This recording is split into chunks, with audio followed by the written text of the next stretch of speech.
யோபுவின் புஸ்தகம் 29ஆம் அதிகாரம் 3ஆம் வசனத்தை ஒருவர் படிங்க. யோபு 29:3. அப்பொழுது அவர் தீபம் என் தலையின் மேல் பிரகாசித்தது, அவர் அருளின வெளிச்சத்தினால் இருளை கடந்து கொண்டேன். என்ன படிக்கிறேன்? அவர் அருளின வெளிச்சத்தினால் இருளை கடந்து போனேன். அவர் அருளின வெளிச்சத்தினால் இருளை கடந்து போனேன். இதான் இன்னைக்கு செய்தி. அல்லேலூயா. சரி, முதலாவது அவர் அருளின வெளிச்சம் 3. அந்த 3 வெளிச்சத்தையும் கடந்து போன இருள் 4, அந்த 4 இருளையும் குறித்து நான் சொல்லி முடிக்கலாம்னு நினைக்கிறேன். அவர் தீபம் என் தலையின் மேல் இருந்தது, அவர் அருளின வெளிச்சத்தினால் இருளை கடந்து போனேன். அப்ப நம் வாழ்க்கையில ஒரு பயங்கரமான இருளின் அனுபவம் இருக்கு. அதை கடந்து நாம் போக வேண்டும் என்றால் அந்த வெளிச்சத்தின் இடத்துக்கு, வெளிச்சத்தின் அனுபவத்துக்கு நாம் போய் சேரணுமானா அவர் அருளின வெளிச்சம் நமக்கு வேணும். அல்லேலூயா. நம்முடைய தலையின் மேல் அவருடைய தீபம் என்பது, ஏற்கனவே கர்த்தர் நம்மை படைக்கும் போது நம்மை ஒரு ஒளியுள்ள பிள்ளைகளாய், ஒளியின் பிள்ளைகளாய் படைச்சிட்டார். நாம ஒளியின் பிள்ளைகள் தான். அல்லேலூயா. நான் ஒரு டைம் ஆண்டவருடைய பிள்ளையா மாறி ஆரம்ப காலங்கள்ல விசுவாசியா இருக்கும்போது, அப்புறம் ஊழியத்துக்கு ஃபர்ஸ்ட் வந்தேன். ஊழியத்துக்கு ஃபர்ஸ்ட் 1 வருஷம் வந்து 1 வருஷம் ஆச்சுன்னு நினைக்கிறேன். கொஞ்சம் மனசுல கஷ்டத்துல பின்மாற்றம். அல்லேலூயா. என்ன பண்ணேன்,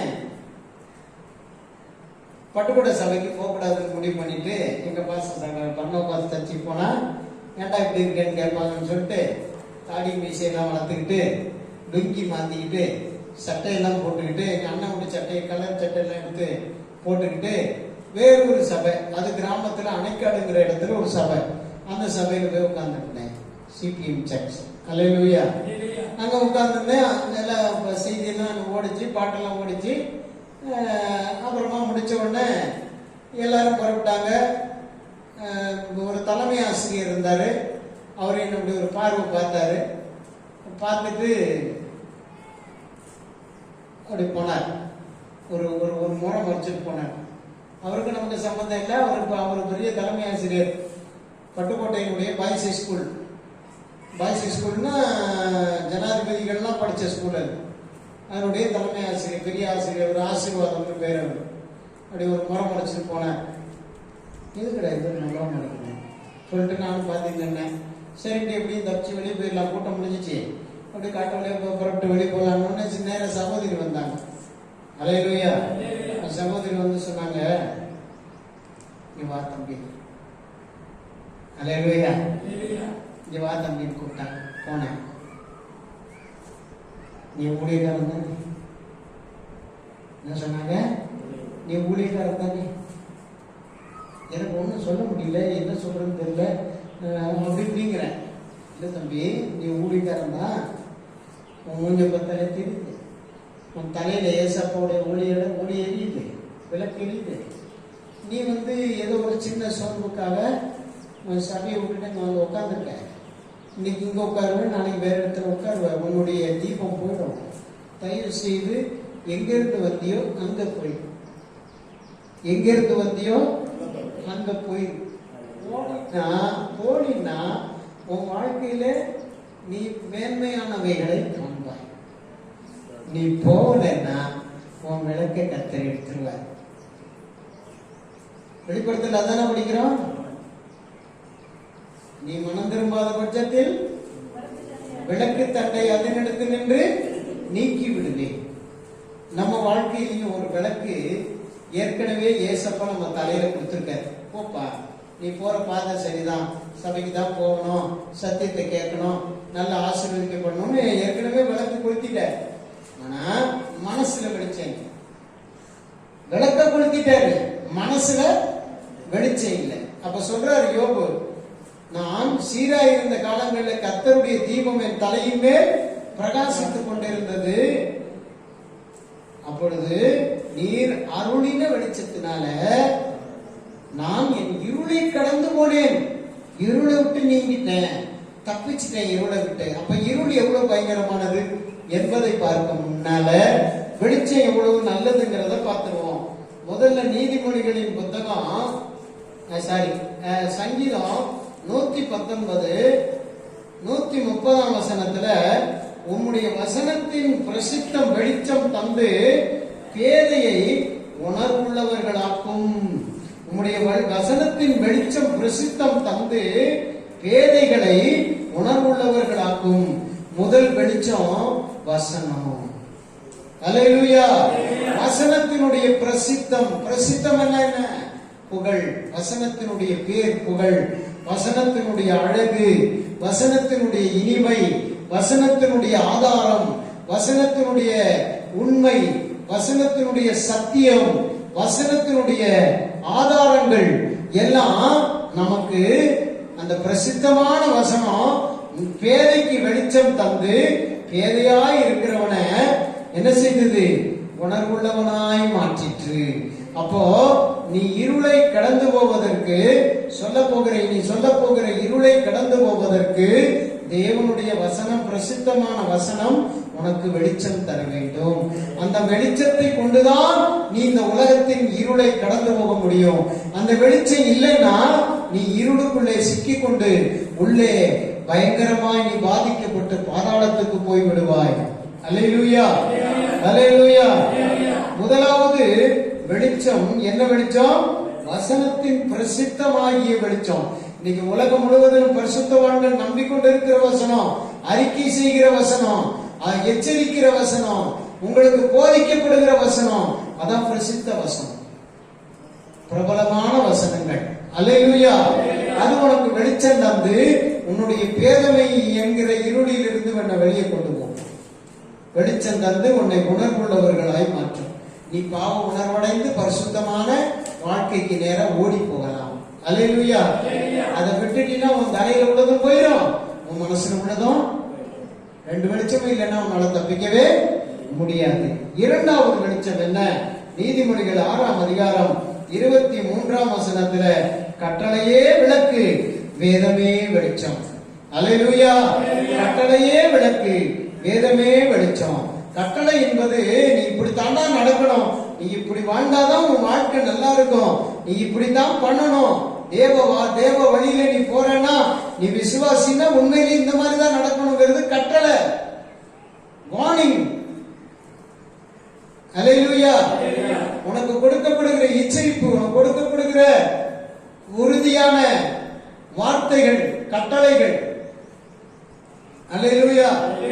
கட்டளைகள், கமாண்ட்மெண்ட், கட்டளை.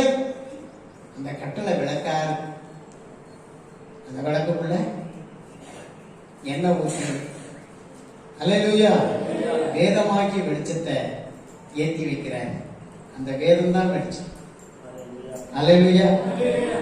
தினமும் வேதத்தின் மேல வாங்கி கொண்டு வேதத்தை படிக்கிறதுல தான் உன் வாழ்க்கையில வெளிச்சம், இருள் நீங்கும், வெளிச்சம் உதிக்கும். அந்த வெளிச்சத்தை கொண்டுதான் நீ இருளை கடக்க முடியும். உனக்கு வரப்போற இருளை கடக்க முடியும். நீ சென்று கொண்டிருக்கிற இருளான வாழ்க்கையிலிருந்து ஒரு வெளிச்சமான வாழ்க்கைக்கு வரணுமானா உனக்கு கட்டளை வேணும். கட்டளையே விளக்கு. விளக்கு இல்லைன்னா வெளிச்சம் நேரமா வெளிச்சம் அப்படி நினைச்சு நிக்குமா? ஒரு விளக்குக்குள்ள எண்ணெயை ஊத்தி அதன் மேல் திரி போட்டு மேலே நெருப்பு பத்த வைத்து அந்த எண்ணெயினுடைய செலவினால மேல ஒளி அடிக்குது. அந்த ஒளியை கொண்டுதான் நம்ம என்ன செய்ய முடியும்? ஒரு இரவை கழிக்க முடியும். உண்டா இல்லையா? அதே போல நம்முடைய வாழ்க்கையிலே தேவன் கொடுத்திருக்கிற கட்டளை என்ன கட்டளை? என்னையன்றி உனக்கு வேறே தேவர்கள் உண்டாயிருக்க வேண்டாம். மேலே வானத்திலும் கீழே பூமியிலும் பூமியின் கீழ் தண்ணீரிலும் உள்ள யாதொரு சொருபத்தையாகிலும் யாதொரு விக்கிரகத்தையாகிலும் நீ உனக்கு உண்டாக்க வேண்டாம். உன் தகப்பனையும் தாயையும் கனம் பண்ணுவாயாக. உன் வாழ்நாள் நீடித்திருக்கணுமான தகப்பனையும் தாயையும் கனம் பண்ணுவாயாக. கொலை செய்யாதிருப்பாயாக, களவு செய்யாதிருப்பாயாக, விபச்சாரம் செய்யாதிருப்பாயாக, பிறனுடைய பொருளை இச்சியாதிருப்பாயாக. அல்லேலூயா, அல்லேலூயா. இப்படி எல்லாம் கர்த்தர் கட்டளை கொடுத்திருக்கார். அந்த கட்டளையின் அடிப்படையில் தான் இயேசுவானவர் வரைக்கும் நமக்கு போதனைகளை கொடுக்கிறார். கட்டளையை நிறைவேற்ற வேண்டும், கட்டளையை மறக்க கூடாது. கட்டளை தான் விளக்கு, வேதமே அந்த விளக்கு. அந்த விளக்குக்குள்ள இருக்கிற என்ன வேதம், அந்த விளக்கிலிருந்து ஊழியக்காரர்கள் மூலமாய் வெளிப்படுகிற வெளிப்பாடான தேவனுடைய வார்த்தைகளும் அவர் கொடுக்கின்ற வழிமுறைகளும் போதனைகளும் என்னது? நெருப்பு, வெளிச்சம். வேதமே வெளிச்சம். இந்த வேதத்தை கொண்டுதான் நீ இருளை கடக்க முடியும். வாழ்க்கையில எத்தனையோ இருள் வருது. அல்லேலூயா. இருளிலே நீ மூழ்கி கிடக்கிறாய். செத்து போகாதபடிக்கு கட்டளையை விளக்கை கட்டளையை விளக்காக ஏற்று வேதத்தை வெளிச்சமாக்கு. உன் வாழ்க்கை பிரகாசிக்கும். உனக்கு விரோதமா இருக்கிற இருளெல்லாம் நீங்கி போகும். அல்லேலூயா. அடுத்தது பிரசங்கிகளின் புத்தகம் 11ஆம் அதிகாரம் 7ஆம் வசனத்துல, ஏசாயா தீர்க்கதரிசியின் புத்தகம் 9ஆம் அதிகாரம் 2ஆம் வசனத்துல பார்க்கிறோம். ஏசாயா 9:2 பாருங்க. இருளில் நடக்கிற ஜனங்கள் பெரிய வெளிச்சத்தை கண்டார்கள்.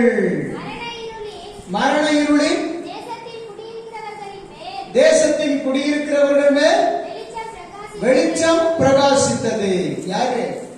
இயேசு. இயேசுதான் நம்ம வெளிச்சம். அல்லேலூயா. சொல்லுங்களேன், இயேசுதான் என் வெளிச்சம். இயேசுவின் வசனம் தான் என் வெளிச்சம். நான் மரண இருளில் நீங்குவதற்கு இயேசுதான் என் வெளிச்சம். அவர்தான் பெரிய வெளிச்சம். ஆமென். அல்லேலூயா. சூரியன் இருக்கு, சந்திரன் இருக்கு, நட்சத்திரம் இருக்குது, எல்லாமே இருக்குது. ராத்திரியான சோலார் லைட் இருக்கு, எல்இடி லைட் இருக்கு, இந்த கண்டு சிமிட்டி இருக்கிற விளக்கம் இருக்கு. எல்லா விளக்கும் இருந்தாலும் இதெல்லாம் ஒரு குறிப்பிட்ட டைம் தான். கரண்ட் இருந்தா எரியும். சூரிய ஒளியில லைட் எரிச்சுக்கலாம். கரண்ட் மிச்சப்படுத்தலான்னு பிளான்ல மேல வச்சா ராத்திரி எல்லாம் சூடாகி, காலையில எல்லாம் சூடாகி, ராத்திரி பார்த்தா எரியும், பார்த்தா எரியபடி. என்னன்னு கேட்டாக்கா ரிப்பேர் ஆச்சு, தூக்கிட்டு வாங்க அப்படிங்கிறான். அல்லேலூயா. இப்போ ஒருத்தன் கடைக்கு போனேன். சார், இப்போ ஒரு அருமையான லைட் வந்திருக்கு, இதை போட்டு மாட்டிருங்க. என்னன்னு ஒரு பெரிய பேடை தூக்கிட்டு வந்தான். அந்த பேடுக்கு கீழே லைட்டு, மேல பிளான, அந்த பிளாக்கா இருக்கும் கட்டமா. இது தூக்கி மாட்டீங்கன்னா காலையிலாம் சூரிய ஒளி இழுத்துடும், ராத்திரெல்லாம் எரியும். சரி. அதுவும் சில இடத்துல பார்த்தாக்கா மலை சுத்திர பாதையில நிறைய வச்சிருக்கான். பார்த்தாக்கா மினுக்குன்னு அடிக்குது. என்னன்னு கேட்டா கெட்டு போச்சு. இதெல்லாம் கெட்டு போகும். ஆனா இயேசு வாங்கிய வெளிச்சம் என்றைக்கும் நம்மோடு இருக்கும். அல்லேலூயா. மரண இருளின் திசையில் இருக்கிறவர்கள், தேசத்தில் இருக்கிறவர்களுக்கு வெளிச்சம். என்னம்மா படிக்க மாட்டேங்கிற? சொல்ல மாட்டியா? மரண இருளின் தேசத்தில் இருக்கிறவர்களுக்கு வெளிச்சம் பிரகாசித்தது. ஏன் அதுக்குள்ள பைபிள படக்கணும்? இங்க வர கம்பெடுக்கணும். பைபிள் அப்பயே படக்கணும். மூடுற பைபிள ஏன் மூடுற? வசனம் சொல்லி முடிக்கிற வரைக்கும் பைபிள் மூடக்கூடாது. எவனும் பைபிள போடாத. என்ன விளையாட்டு உனக்கு? பிரசங்கத்துக்கு முன்னால உட்காந்துருக்கா செய்ய வேண்டியதை கரெக்டா செய்யணும். டக்குன்னு கேட்கும் போது டக்குன்னு பதில் சொல்லணும். அதான் விசுவாசி. அல்லேலூயா. கண்டார்கள்.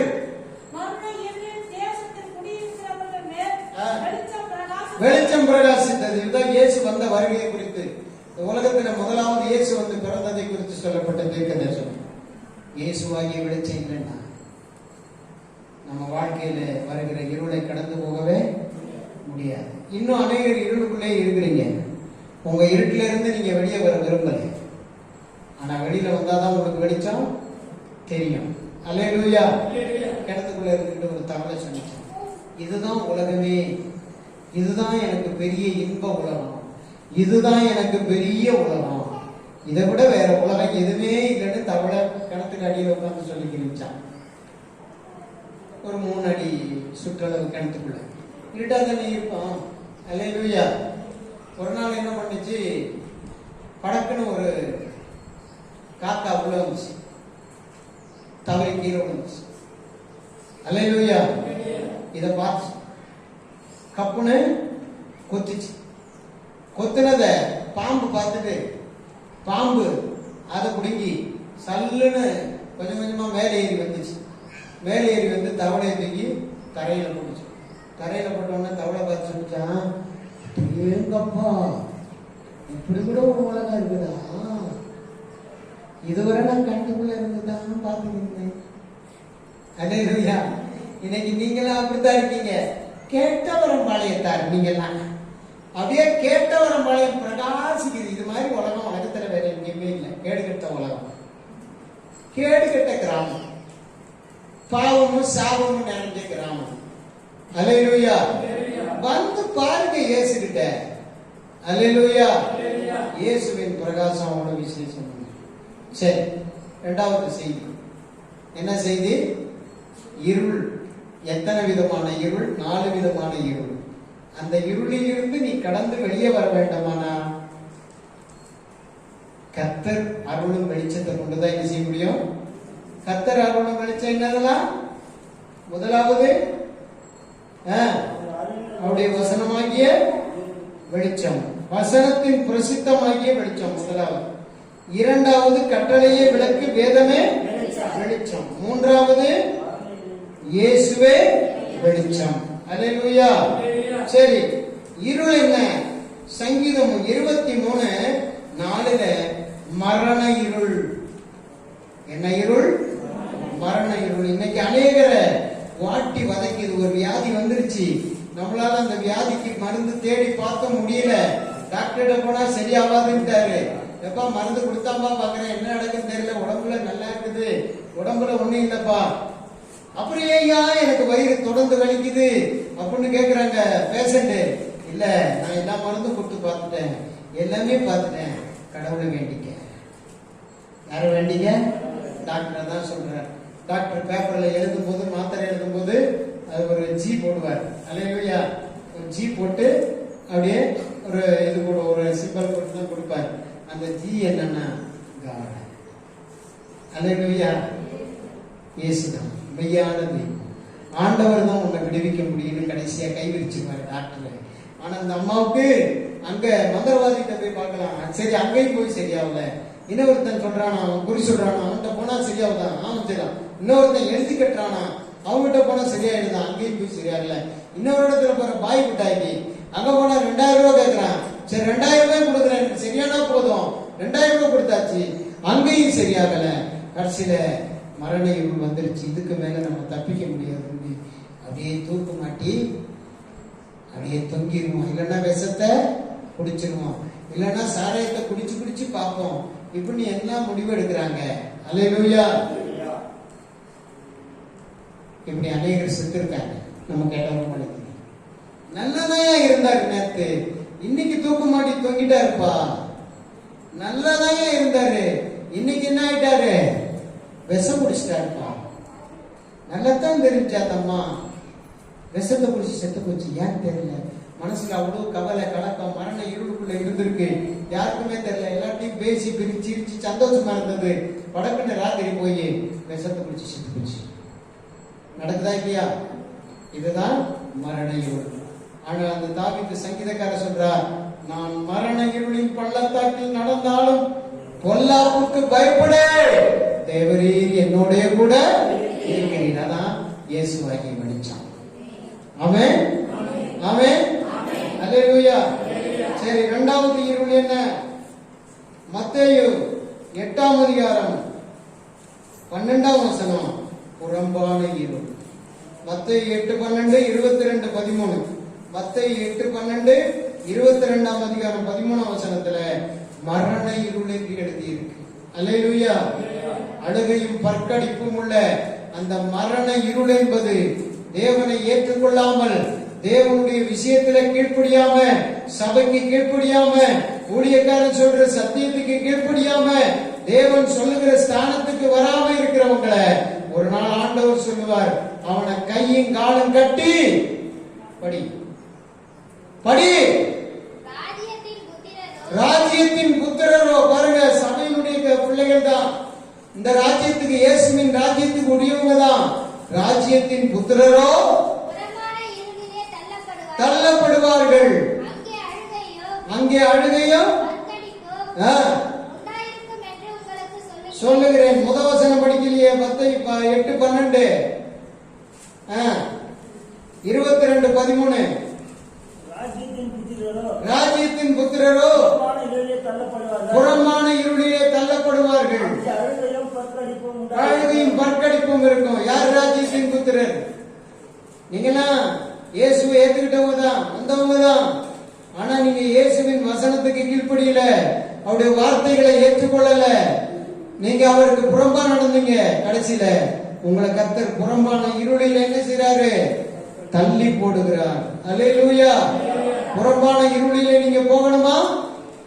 அழுகையும் பற்கடிப்பும் உள்ள இடத்துல போகணுமா? அது எது? நரகமாகி இருள். நரகமாகி இருளுக்குள்ளே நீ போகாம இருக்கணுமானா இன்னைக்கு ஒரு முடிவு பண்ணு.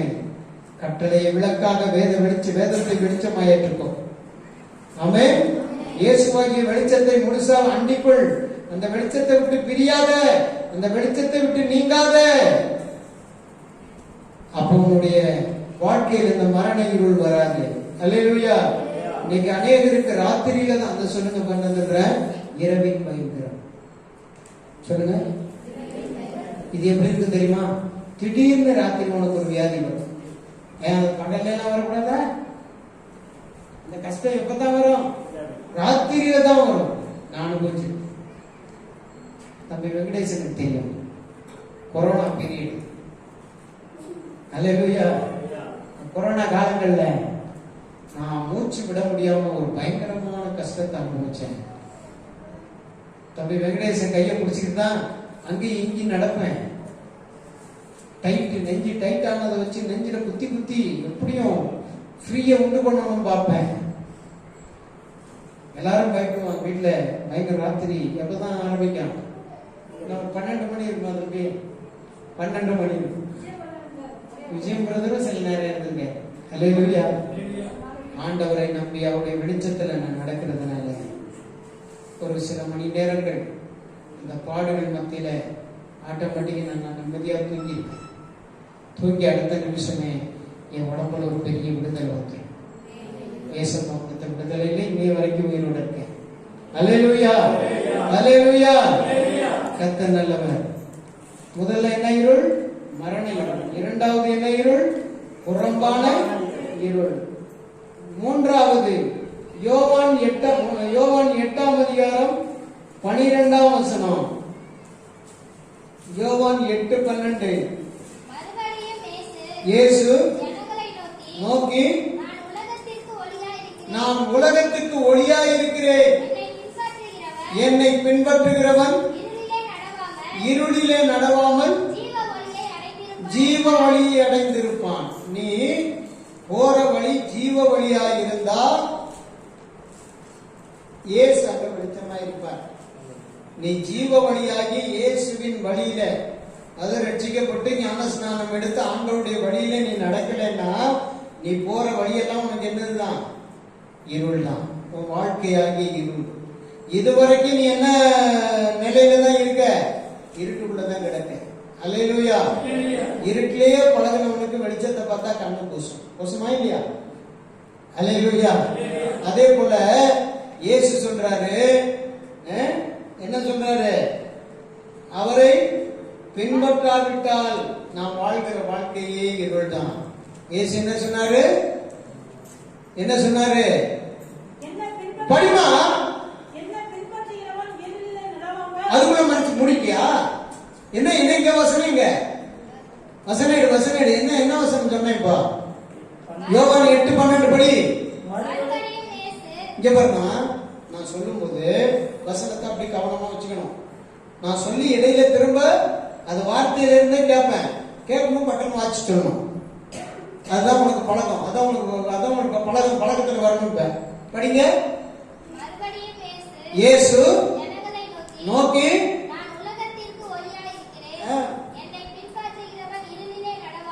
உலகத்துக்கு நான் தான் ஒளியா இருக்கேன். என்ன பின்பற்றுகிறவன் இருளிலே நடவாம ஜீவ வழியில நடப்பான்.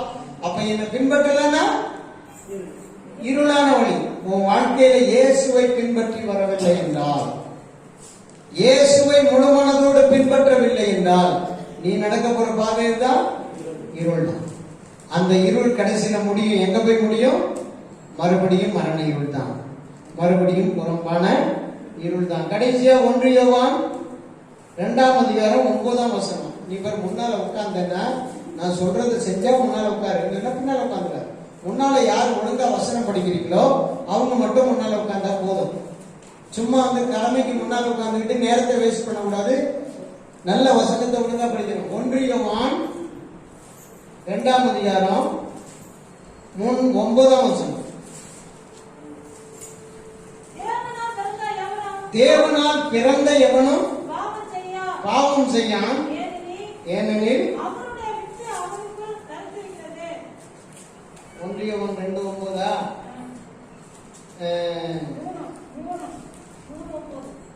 2:9 என்ன வசனம் கவனிக்கிறீங்க? மைக் எடுத்து வாசிக்கணும்.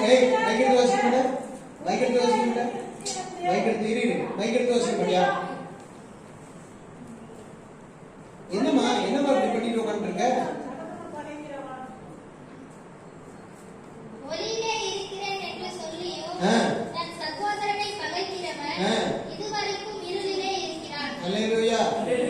நீ என்ன பகைச்சின்னா இருள இருக்குன்னு அர்த்தம். இருள் கொண்டு போய் உன்ன நரகத்துல தான் விடும். பாஸ்டர் சொல்ற பிரசங்கத்தை எல்லாம் கேட்டு கண்டிக்கிறதெல்லாம் கேட்டு என்ன பகைச்சேன்னு வச்சுக்க, உனக்கும் சொல்றேன், உனக்கு எல்லாருக்கும் சொல்றேன், எல்லாருக்கும் ஆம்பளைங்களுக்கும் சொல்றேன், பொம்பளைங்களுக்கும் சொல்றேன். நான் வசனத்தை கண்டிப்பா சொன்னதை பார்த்து என்ன பகைச்சேன்னு வச்சுக்க, நீ இருளிலே நடக்கிறாய். கடைசியில உன் இருளுடைய முடிவு என்ன? பாதாளம். அல்லேலூயா. இன்னைக்கு அநேக சபைக்குள்ள பகையை சத்துரு உருவாக்குறான். சொன்னதுக்கு கீழ்படுகிறது இல்ல. சத்தியத்தை சொன்னாங்க பாருங்க, சத்தியத்தை சொன்னா கேட்கறது இல்ல.